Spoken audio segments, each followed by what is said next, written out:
Ravi de vous retrouver dans le cadre de ce bulletin d'information. Madame, Monsieur, bienvenue. À l'occasion du 65e anniversaire de l'indépendance de la République du Congo, célébré hier vendredi 15 août 2025, un défilé civil et militaire a eu lieu au boulevard Alfred Raoul de Brazzaville, sous l'autorité du président de la République, chef de l'État, chef suprême des armées, Denis Sassou Nguesso.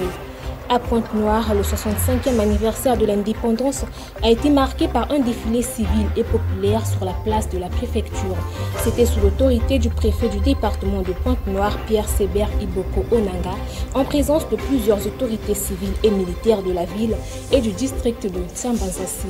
En République démocratique du Congo, la ville de Kindu, dans l'est du pays, a connu une première nuit sous couvre-feu.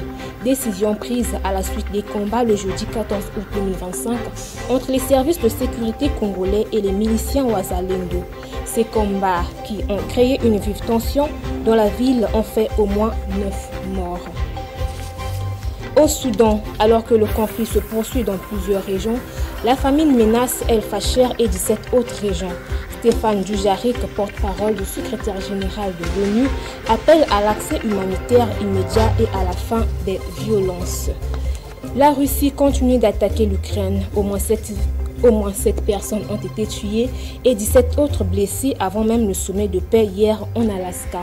Des drones ukrainiens ont attaqué dans la nuit plusieurs régions russes.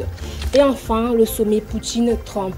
Le rendez-vous était très attendu tant il incarnait l'espoir d'une désescalade en Ukraine.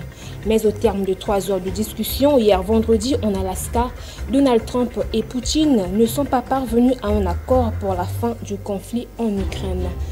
Voilà, Madame, Monsieur, c'est la fin de ce bulletin d'information. Je vous remercie de l'avoir suivi. On se retrouve prochainement. Sur ce, bon week-end à toutes et à tous.